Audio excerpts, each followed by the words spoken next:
زندگی میں جتنے مرضی عمل کر لے،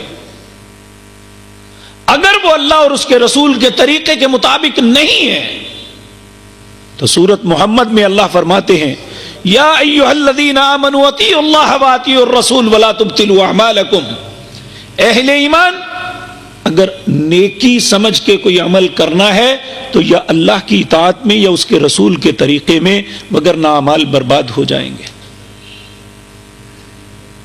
اس عمل کی کیا حیثیت ہے؟ کہاں سے وہ حیات طیبہ ملے گی جب وہ عمل رسول اللہ کے طریقے میں ہی نہ ہوا؟ میں ایک بڑی عام فہم سی مثال دیتا ہوں۔ یہ اللہ کی توفیق سے نماز پڑھی ہے، ہمارے قاری صاحب نے بڑی خوبصورت آواز میں بڑی لمبی قرات کر کے، نبی صلی اللہ علیہ وسلم نے فرمایا بہترین نماز وہ ہے جس میں قرآن زیادہ پڑھا جائے۔ اللہ انہیں جزائے خیر دے ہماری طرف سے۔ ہم نے نماز پڑھی ہے، اس نماز کے اندر یوں تو ساری نماز ہی بہترین چیز ہے، یہ اللہ کے ساتھ ایک کلام ہے، گفتگو ہے، ایک میٹنگ ہے جو انسان اور اللہ کے درمیان ہوتی ہے۔ اس نماز کے اندر جو سب سے بہترین چیز اللہ کو لگتی ہے وہ سجدہ ہے۔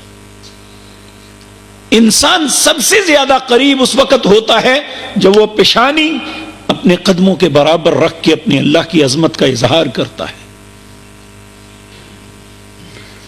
تو اگر ایک شخص 2 کے بجائے 3 سجدے کر لے، کیا اس کی نماز ہو جائے گی؟ بھئی سجدہ ہی تو کر رہا ہے، کیوں نہیں ہوگی؟ یعنی ایک رکعت میں وہ ایسی غلطی کر جائے تو دوسری 3 رکعتیں بھی ضائع۔ کیوں؟ کہ اس نے رسول اللہ کے طریقے کو چھوڑ دیا۔ اگر نماز کے اندر ہم ایک سجدہ اپنی مرضی سے زائد کر دیں تو نماز برباد ہو جاتی ہے، تو زندگی کے دوسرے معاملات میں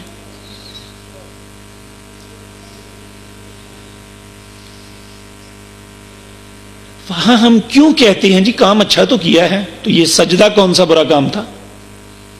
یہ اچھا نہیں تھا، کیا بھی اللہ کے سامنے اور کسی کے سامنے نہیں، اس میں تسبیحات بھی وہی پڑھی ہیں، لیکن کوئی دنیا کا انسان اس بات کو ماننے کے لیے تیار نہیں ہوگا۔ کیوں؟ رسول اللہ نے نہیں کیا۔ آپ نے 2 کیے ہیں، نہ کوئی چیز ایڈ کر سکتے ہیں نہ کوئی چیز نکال سکتے ہیں۔ اگر کوئی شخص کہے کہ میں 2 کے بجائے 1 کر لوں تو اس کی نماز درست ہے۔ تو جب یہ صحیح ہے، انڈرسٹوڈ بات ہے کہ ایسا نہیں ہو سکتا، تو پھر زندگی کے کتنے معاملے ہیں جب ہم اپنے پیغمبر کو نظر انداز کر کے اور رستوں پہ چل پڑتے ہیں۔ پھر کیسے ملے گی ہمیں فَلَنُحْيِيَنَّهُ حَيَاةً طَيِّبَةً؟ کس طرح وہ زندگی کی بہتری عطا ہوگی؟ کیونکہ اللہ کے قانون میں نہیں ہے کہ تم میرے نبی کی مخالفت بھی کرو اور میں تمہیں اچھی زندگی بھی دے دوں، ناممکنات میں ہے۔ تو اللہ رب العزت فرماتے ہیں یاد رکھو اچھی زندگی ملنا تو دور کی بات ہے، وَاتَّقُوا فِتْنَةً لَا تُصِيبَنَّ الَّذِينَ ظَلَمُوا مِنْكُمْ خَاصَّةً، اس فتنے سے ڈر جاؤ جس میں صرف ظالم نہیں سب لپیٹے میں آ جائیں گے، اچھے اور برے سب آ جائیں گے، کوئی نہیں بچے گا۔ آج پوری امت کیا ان کرائسس سے نہیں گزر رہی؟ اس کا سبب واللہ باللہ سمت اللہ۔ آپ اندازہ لگائیں، کیا جس نبی نے یہ بات کہی تھی کہ میں ایسی شاہراہ پہ چھوڑ کے جا رہا ہوں جس کی راتیں بھی دن کی طرح روشن ہیں، کیا اس نبی نے کنفیوز چھوڑنا تھا ہمیں کہ یہ بتانا ہی نہیں تھا کہ نماز کیسے ہوتی ہے؟ کتنا ڈفرنس ہے۔ ایک کہتا ہے یہ کرنا لازم ہے، نماز کا حصہ ہے، دوسرا کہتا ہے یہ کرنا حرام ہے، ان میں ایک تو جھوٹ بول رہا ہے نا.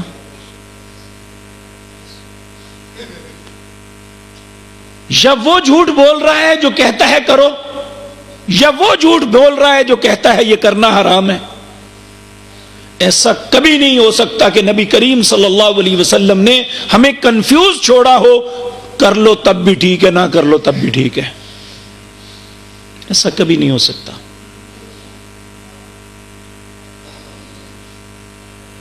تو میرے عزیز بھائیوں، یہ دوسری وجہ ہے جو ہمارے اعمال کرنے کے باوجود اس کے ثمرات ہمیں نہیں دے رہی. اور تیسری چیز، اس میں کوئی بھی الا ماشاء اللہ کوئی رہ جائے، وگرنہ ہم سب اس فتنے کے لپٹ میں ہیں. ہم نیک عمل کرتے ہیں دنیا کی طلب کے لیے. امتحان آیا تو نماز شروع کر دی، کرائسس آئے تو لمبی دعائیں شروع کر دی، معاملات بنے تو نماز کے لیے آگے. ادھر اللہ نے معاملہ ٹھیک کیا تو پھر سب کچھ چھوڑ دیا. وَمِنْهُمْ مَنْ يَقُولُ رَبَّنَا آتِنَا فِي الدُّنْيَا وَمَا لَهُ فِي الْآخِرَةِ مِنْ خَلَاقٍ. اگر صرف دنیا کی طلب کے لیے ہی کریں گے تو یاد رکھیں آخرت میں کچھ نہیں ملے گا.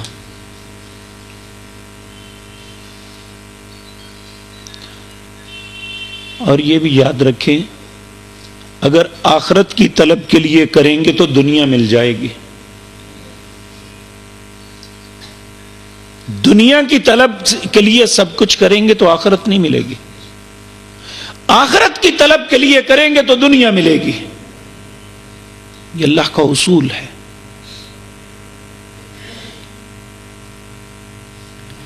اب دیکھیں، نبی صلی اللہ علیہ وسلم نے فرمایا اللہ سے انسان معافی مانگتا ہے، اس میں کچھ بھی طلب نہیں کرتا، صرف یہی چاہتا ہے اللہ مجھے معاف کر دے. تو جب اللہ معاف کرے تو اللہ راضی ہو جاتا ہے. تو جب کوئی راضی ہوتا ہے تو پھر انعام دیتا ہے. کہا من لزم الاستغفار یجعل له مخرجا. جب مجھ سے معافی جو ہے لازم پکڑ لو گے، استغفار کو لازم کر لو گے، کسی کو دکھانے کے لیے نہیں، دنیا کی طلب کے لیے نہیں، اس ذہن کے ساتھ کہ میرا رب مجھے معاف کر دے، میری خطاؤں سے درگزر فرما دے. کہا سب سے پہلا انعام یہ دوں گا یجعل له مخرجا، تمہیں مصیبتوں سے نکال دوں گا. دوسرا انعام یہ دوں گا وَيَرْزُقْهُ مِنْ حَيْثُ لَا يَحْتَسِبُ، ایسی جگہ سے رزق دوں گا جس کا تم سوچ بھی نہیں سکتے. اور آپ آزما کے دیکھ لیجئے، اسپیشلی سحری کے وقت کی استغفار آپ کی زندگی کے رکے ہوئے کاموں کو منٹوں میں کروا دے گی.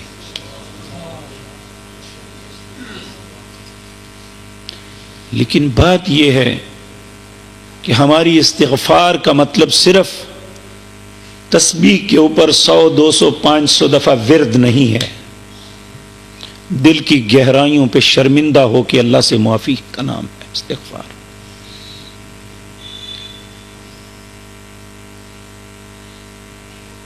تو جب بھی ہم کام کریں دنیا کی طلب کے لیے نہیں. نبی کریم صلی اللہ علیہ وسلم کا ایک بڑا خوبصورت واقعہ ہے. آپ ایک مرتبہ ایک صحابی کے گھر گئے. آپ سوچ سکتے ہیں، دیکھیں آج 1400 سال گزر گئے، 1439 سے آج نبی کریم صلی اللہ علیہ وسلم کا صرف نام آئے نا تو ایسے دل کھل جاتا ہے، عجیب سی ایک مسرت محسوس ہوتی ہے. اگر وہ ایماندار ہے تو جس شخص کے گھر میں نبی کریم تشریف لے آئے ہوں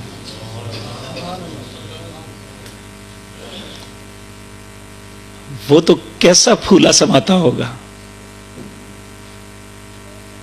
اور اس نے بڑے ہی چاہت کے ساتھ آپ کو اپنے گھر میں اپنے کمرے میں بٹھایا. آپ بیٹھے. انسان جب کسی کے گھر میں بیٹھتا ہے تو پہلے ماحول کا جائزہ لیتا ہے, اوپر نیچے سارا دیکھتا ہے کیا ہے. نبی صلی اللہ علیہ وسلم نے دیکھا سامنے ایک روشن دان بنا ہوا ہے. آپ بڑے دانا, دنیا کے سب سے دانا انسان تھے. جب بھی کوئی چیز دیکھتے اس میں جو نصیحت کی بات ہوتی فوراً کر دیتے تھے. آپ نے روشن دان دیکھا, پوچھنے لگے میرے ساتھی یہ کیا ہے؟ کہنے لگا جی روشن دان. آپ نے فرمایا کیوں بنایا ہے؟ کہنے لگا روشنی اور ہوا اندر آئے. آپ نے فرمایا کاش تو اس نیت سے بناتا کہ اذان کی آواز آئے تو روشنی ہوا نے تو آنا ہی تھا. یعنی یہ دیکھیں نا, اس کی نیت جب یہ نیکی کی ہوگی تو وہ تو انڈرسٹوڈ ہے. جب روشن دان ہوگا تو روشنی بھی آئے گی اور ہوا بھی آئے گی. تو اس لیے جب عمل کریں تو اللہ کی رضا کی, اس لیے نہیں کہ مجھے دنیا کی فلاں چیز مل جائے. جب ہم اللہ کے لیے کریں گے تو یقین مانیے ہمیں سب کچھ مل جائے گا, کیونکہ اللہ کا سچا وعدہ ہے من عمل صالحا من ذکر او انثى فلنحيينه حیاتا طیبہ. جو بھی شخص مرد ہے یا عورت نیک عمل کرے گا میں اسے بہترین زندگی دوں گا, حیات طیبہ عطا کروں گا. اور ایک میرے عزیز بھائیوں, آج کے دور میں ہمارے اعمال کے اندر بہت بڑی رکاوٹ رزق حلال کا نہ ہونا ہے.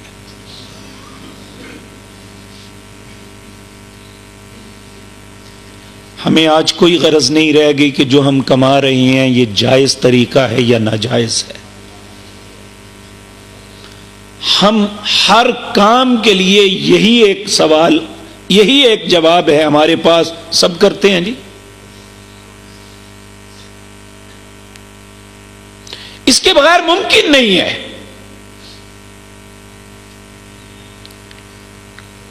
کیا رزق کا ٹھیکہ ہمارے پاس ہے؟ اگر رزق عقلوں پہ ہوتا تو آج صبح سے بے شمار ایسے لوگوں کو ملا ہوں جنہیں مجلس کے اندر گفتگو کا سلیقہ بھی نہیں آتا, اربوں کی ملوں کے مالک ہیں.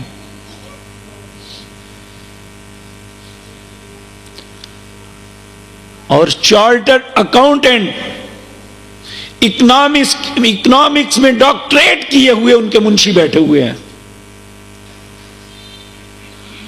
رزق نہ عقل کے ساتھ ہے نہ تعلیم کے ساتھ ہے. رزق کا معاملہ اللہ کی تقسیم کے ساتھ ہے.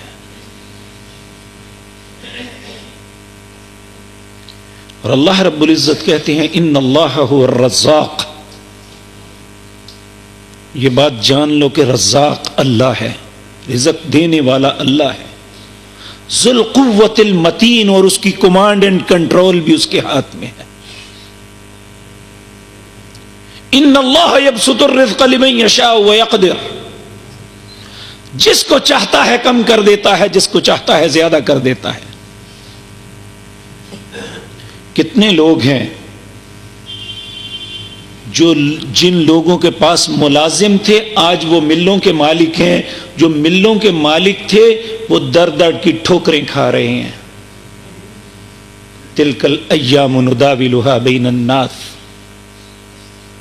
یہ اللہ کی تقسیم ہے, اس کی مرضی پہ منحصر ہے. جس کو چاہتا ہے اس کے رزق کو فراخ کر دیتا ہے, جس کو چاہتا ہے اس کے رزق کو تنگ کر دیتا ہے. تو میرے بھائیوں, ایک تاریخ میں بڑا عجیب و غریب واقعہ ملتا ہے سیدنا علی رضی اللہ تعالیٰ عنہ کے متعلق. رزق وہی ہمیں ملنا ہے جو ہمارا مقدر ہے, چاہے اسے حلال طریقے سے لے لیں یا حرام طریقے سے. اپنے مقدر سے زائد نہیں لے سکتے. سیدنا علی رضی اللہ تعالیٰ عنہ اپنے خلافت کے دور میں بازار گئے. بازار سے باہر اپنی اونٹنی کو کھڑا کیا, ایک مزدور کو دیکھا, اسے کہا اسے پکڑو میں تمہیں اجرت دوں گا, میں واپس آ کے لے لوں گا. اب چلے گئے, بازار میں گئے, وقت زیادہ لگ گیا. واپس آتے ہوئے سوچتے ہیں کہ وقت بڑا ہو گیا ہے, 3 درہم اس کی اجرت بنتی ہے, میں وہ دے دوں گا. جب باہر آئے تو دیکھے اونٹنی بے مہار پھر رہی ہے. اس کی مہار اتار کے وہ لے گیا تو اونٹنی ویسے ہی پھر رہی ہے. آپ واپس بازار آئے. اللہ کی شان, آنے والے لوگوں کے لیے اللہ نے سبق دینا تھا. جس دکان پہ گئے آپ کی وہی مہار وہاں پڑی ہوئی ہے.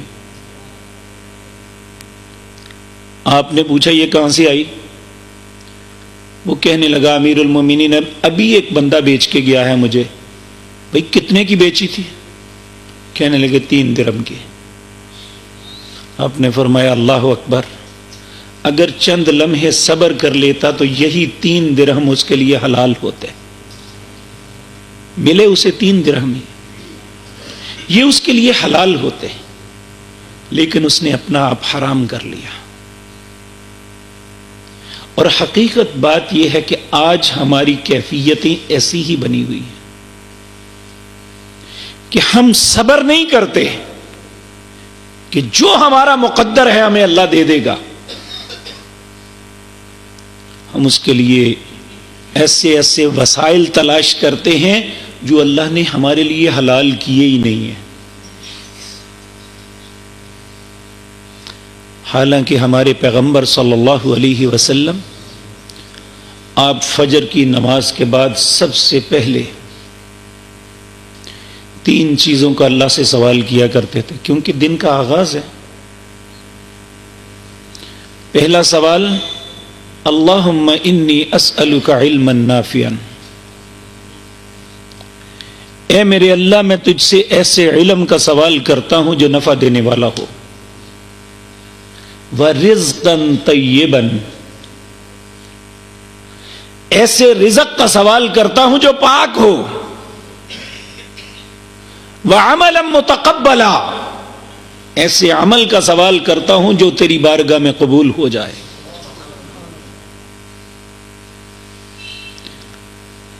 یہ کس کی سوچ ہے؟ اس کائنات میں رسول اللہ سے بہتر ذات کوئی نہیں ہے. آپ اپنے دن کا آغاز کر رہے ہیں. رزق کا حصول سارا دن انسان سیکھتا سکھاتا ہے. صبح سے لے کر شام تک بے شمار عمل کرتا ہے, اچھے یا برے. تو اگر ہمارے نیک عمل قبول نہ ہوئے تو ہمارے لیے کتنا بڑا المیہ ہوگا. اور اگر رزق طیب نہ ہوا, نبی کریم صلی اللہ علیہ وسلم نے فرمایا جس نے صرف 1 لقمہ حرام کھایا 40 دن تک اس کی کوئی عبادت قبول نہیں. اس وقت شاید کسی کی سمجھ میں بات آئی ہو یا نہ ہو. آج میڈیکل سائنس ہمیں بتاتی ہے جو آج ہم کھائیں گے یہ ہمارے معدے میں جا کے کرش ہو کے اس کی انرجی بن کے ہمارے جسم کا حصہ بن جائے گی. جیسے جیسے ہم کام کرتے بولتے سب کچھ ہے, انرجی ویسٹ ہوتی ہے. جو آج کھایا تھا وہ 40 دن تک ہمارے جسم کا حصہ رہے گا, پھر ڈیزالو ہو جائے گا, نیا اس کی جگہ آ جائے گا. جب تک وہ رزق جو ہم نے رزق حرام کا لقمہ کھایا تھا اس کے اثرات ہمارے جسم کے اندر رہیں گے, اللہ ہماری عبادت کو قبول نہیں کریں گے.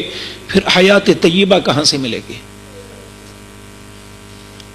جبکہ ہم نے یہ چھاننی لگانی چھوڑ دی ہے. ایک وقت تھا ہماری مائیں جب روٹی پکاتی تھی آٹا چھان کے پکاتی تھی, اور اب تو یہ تصور ہی مٹ گیا ہے.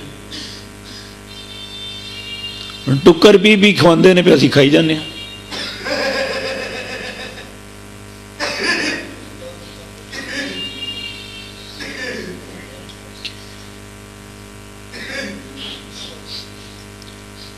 تو میرے عزیز بھائیوں، ہمیں اپنے معاملات میں سوچنا چاہیے، خصوصاً اپنے رزق کے ذرائع کے معاملے میں سوچنا چاہیے۔ یقین جانیے کہ جن لوگوں کے متعلق تصور بھی نہیں انسان کر سکتا کہ یہ شخص بھی ایسا کرے گا، وہ بھی لمٹیں لے رہے ہیں، ان کی گاڑیاں لیزنگ پہ ہیں، اور ہمارے علماء فتوے بھی دے رہے ہیں۔ حالانکہ رسول اللہ صلی اللہ علیہ وسلم نے فرمایا تھا الحلال بین والحرام بین، لوگوں حلال بھی ظاہر ہے، حرام بھی ظاہر ہے، وبینہما مشتبہات، اس کے درمیان کچھ شک والی چیزیں ہیں۔ کہا جس نے اپنے آپ کو شک والی چیز سے بچایا اس نے اپنے ایمان اور عزت کو بچا لیا، جو شک والی چیز میں پڑے گا بالاولا حرام میں پڑ جائے گا۔ تو حرام حلال کی بات تو اب بہت دور کی رہ گئی، شک والی چیز کی بات تو بہت دور کی رہ گئی، ہم تو حرام حلال کی تمیز نہیں کر رہے۔ اور بے شمار ایسے سہارے ہمیں مل جاتے ہیں۔ یاد رکھیں، کسی مولوی کے فتویٰ دینے سے کوئی چیز جو اللہ نے حرام کی ہے حلال نہیں ہو جاتی۔ اگر حرام یا حلال حرام ہونی ہوتی یا حلال حرام ہونی ہوتی تو نبی کریم صلی اللہ علیہ وسلم یہ حق رکھتے تھے کہ ایسا کر سکتے۔ آپ نے اللہ کی نافرمانی کی وجہ سے نہیں، آپ بڑے نفیس انسان تھے، آپ بدبو سے نفرت کرتے تھے۔ تو ازواج میں سے بعض نے کہا کہ آپ کے منہ سے اسمیل آتی ہے۔ آپ نے فرمایا میں نے تو فلاں شہد، اس کے علاوہ تو کچھ نہیں کھایا۔ اس نے کہا شاید یہ فلاں بوٹی کا ہوگا۔ آپ نے کہہ دیا اللہ کی قسم آج کے بعد شہد نہیں کھاؤں گا۔ اللہ کی نافرمانی کی وجہ سے نہیں، اس بدبو سے نفرت کی وجہ سے۔ کائنات میں جتنے نظیف انسان ہیں رسول اللہ سب سے زیادہ نظیف تھے صلی اللہ علیہ وسلم۔ آپ نے فرمایا اس کے بعد نہیں کھاؤں گا۔ تو اللہ نے کیا جواب دیا تھا؟ یا ایھا النبی لم تحرم ما احل اللہ لک تبتغی مرضات ازواجک واللہ غفور رحیم قد فرض اللہ لکم تحلۃ ایمانکم۔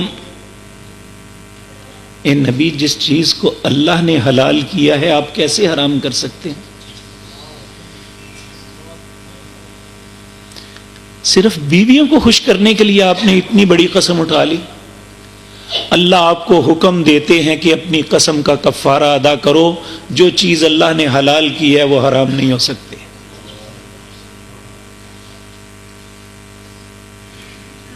تو اگر آپ ایسا نہیں کر سکتے تو ہم مولوی کیا حیثیت رکھتے ہیں؟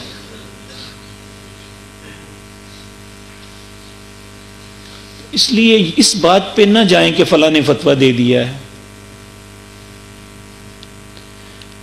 آپ یہ دیکھیں کہ اللہ کا حکم کیا ہے۔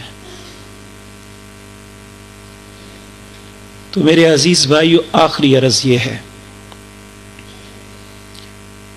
ایک وہ چیز ہے جس کے متعلق رسول اللہ صلی اللہ علیہ وسلم نے بڑا ہی اپنے خوف کا اظہار فرمایا۔ آپ ایک مرتبہ لوگوں سے کہنے لگے، لوگوں میری امت میں سب سے بڑا جو فتنہ ہے وہ دجال کا فتنہ آئے گا، مسیح اور دجال کا جو کلیش ہوگا یہ فتنہ سب سے بڑا ہے۔ پھر آپ نے فرمایا مجھے اس سے بھی ایک بڑے فتنے کا ڈر ہے۔ صحابہ کرام رضوان اللہ علیہ مجمعین نے پوچھا یا رسول اللہ وہ فتنہ کون سا ہے؟ آپ نے فرمایا شرک خفی کا۔ عرض کیا یا رسول اللہ شرک خفی کیا ہے؟ آپ نے فرمایا شرک خفی یہ ہے کہ ایک بندہ نماز پڑھ رہا ہے، نیت بالکل ٹھیک ہے اس کی، نماز پڑھتے پڑھتے اسے احساس ہوا کہ کچھ لوگ مجھے دیکھ رہے ہیں۔ اب یہیں پہ اس کے ذہن، اس کی نیت چینج ہوتی ہے، یہ دیکھ رہے ہیں میں اپنی نماز کو لمبا کر دوں۔ کہا جس نے دکھلاوے کے لیے نماز پڑھی اس نے شرک کیا. اور قیامت کے دن 3 بندے ایسے ہیں جنہوں نے بہترین عمل کیے لیکن کیے دکھلاوے کے لیے، اللہ انہیں سب سے پہلے جہنم میں پھینکے گا. ان میں ایک عالم دین قاری قرآن، ایک شہید اور ایک اللہ کے رستے میں خرچ کرنے والا.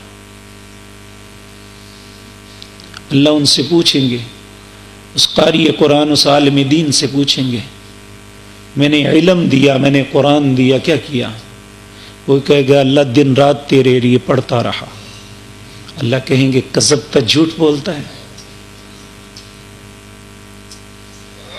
جن کے لیے کیا ہے ان سے اجر لے لے. اور فرشتوں سے کہے گا اس کی پیشانی کو پکڑ کے گھسیٹ کے جہنم کا ایندھن بنا دو. اسی طرح غنی مال خرچ کرنے والا، اسی طرح شہید، اگر ان کے ساتھ یہ معاملہ ہے تو ہمارے پاس تو اتنے بڑے اعمال بھی نہیں ہیں،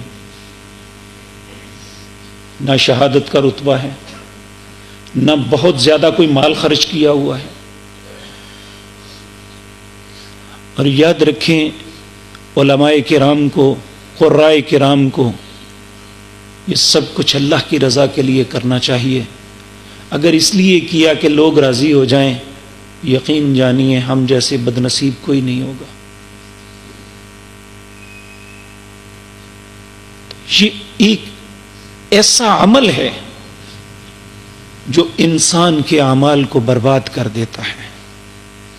اس کی نہ نماز، نہ روزہ، نہ زکوٰۃ، نہ حج کوئی قیمت نہیں رہتی. اللہ رب العزت قیامت کے دن میدان محشر میں کہیں گے ان کے لیے کیا تھا نا، وہ لوگ کھڑے ہیں، جو اپنا اجر ان سے لے لو. کیا کوئی انسان کسی کو دے سکے گا؟ تو ایک طالب علم کی حیثیت سے قرآن کے اندر جو باتیں کچھ مجھے معلوم ہو سکیں ان میں چند ایک آپ کے سامنے عرض کی ہے. ہم اللہ پہ گلہ نہ کریں، اپنے دین پہ الزام نہ لگائیں. اللہ سچا ہے، اس کے وعدے سچے ہیں، اور اس نے یہ بات سچ کہی ہے من عمل صالحا من ذکر او انثی فلنحیینہ حیاتا طیبہ. جو بھی مرد یا عورت ہے اچھا کام کرے گا میں اسے بہترین زندگی دوں گا. لیکن جو اس زندگی کو برباد کرنے والے ہیں کم از کم ان اعمال سے ہم اپنے آپ کو تو روک لیں. پھر اللہ سے مطالبہ کریں اللہ جو وعدہ کیا تھا وہ دے.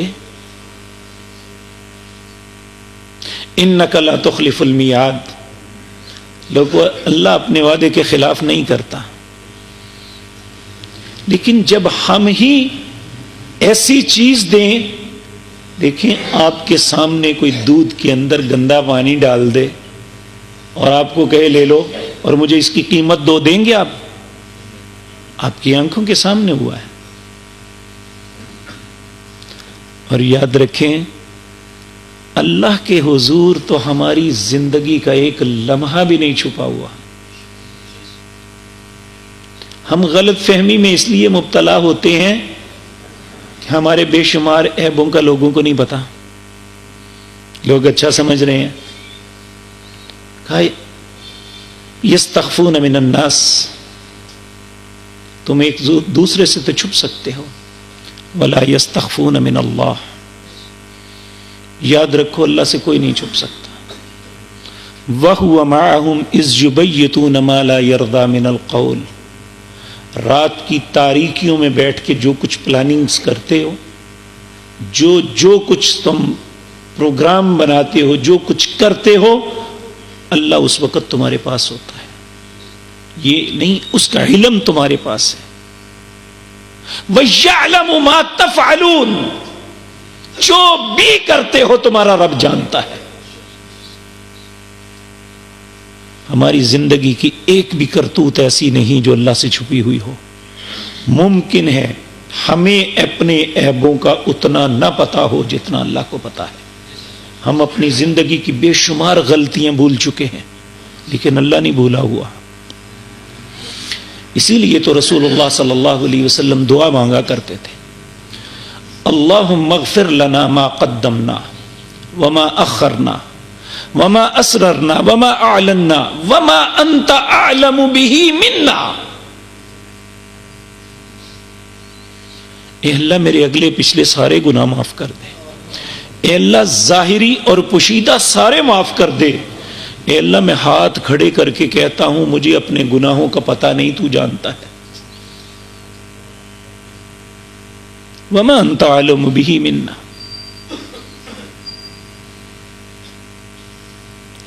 اس لیے ہمیں بھی ممکن ہے ان اغلاط میں کوئی غلطیاں ہم میں بھی ہوں, اور یقیناً ہے ہم ان کی اصلاح کی کوشش کریں اگر اللہ سے کچھ انعام کی توقع رکھنی ہے. تو اگر نہیں تو پھر ہم جو مرضی کرتے رہیں, پھر ہمیں نہیں پرواہ تو اللہ کو بھی کوئی نہیں ہے. اللہ ایسی بدنصیبی سے بچائے. ہمیں ہر آن اللہ سے استغفار کرنا چاہیے, اور اللہ اس معاملے میں اتنا رحیم و کریم ہے. اللہ فرماتے ہیں یا عبادی الذین اسرفوا علی انفسہم لا تقنطوا من رحمت اللہ ان اللہ یغفر الذنوب جميعا. اے میرے بندو جتنی مرضی زیادتیاں کر لی ہے, جتنی مرضی تمہاری زندگی میں غلطیاں ہیں, میری رحمت سے نا امید نہ ہونا, مجھ سے معافی مانگ لینا. ان اللہ یغفر الذنوب جميعا. اللہ تمہارا اتنا رحیم و کریم ہے, سارے گناہ معاف کر دے گا. لیکن کیسے؟ تمہیں بھی تو کچھ کرنا ہے. مالک کیا کریں؟ وَأَنِيبُوا إِلَىٰ رَبِّكُمْ. جس روڈ پہ بھاگ رہے ہو وہ غلط ہے, یو ٹرن لے لو. وَأَنِيبُوا إِلَىٰ رَبِّكُمْ. اپنے رب کی طرف لوٹ آؤ. وَأَسْلِمُوا لَهُ. اسی کے فرما بردار بن جاؤ. من قبل ان یاتیکم العذاب ثم لا تنصرون. اس سے پہلے کہ تم پہ عذاب آ جائے پھر کوئی بھی تمہاری مدد نہیں کر سکے گا. واتبعوا احسن ما انزل الیکم من ربکم من قبل ان یاتیکم العذاب بغتۃ من قبل ان یاتیکم العذاب بغتۃ وانتم لا تشعرون. لوگوں اس بہترین چیز کی تابعداری کر لو جو اللہ نے قرآن کی صورت میں محمد الرسول اللہ پہ نازل کی تھی. اس بہترین چیز کو مان لو, اس کی اتباع کرو, اس سے پہلے کہ تم پہ عذاب آ جائے پھر تمہیں پتہ ہی نہیں چلا کہ ہمارے ساتھ ہوا کیا ہے. آخری بات میرے بھائیوں, اس وقت ٹیکنالوجی کے اعتبار سے دنیا میں دو ممالک ہیں جو امام مانے جاتے ہیں, ایک جاپان اور ایک امریکہ. آج ہر بندے کی پاکٹ میں فیس بک ہے, یوٹیوب اور ٹویٹر, ہر چیز ہے. کیا دنیا میں سب سے زیادہ اللہ کی طرف سے آفتیں انہی دو ملکوں پہ آتی ہیں؟ کیا ان کی ٹیکنالوجی نے زلزلوں کو, ہواؤں کو, پانیوں کو روک لیا ہے؟ تو ہمارے پاس تو ٹیکنالوجی بھی کوئی نہیں ہے.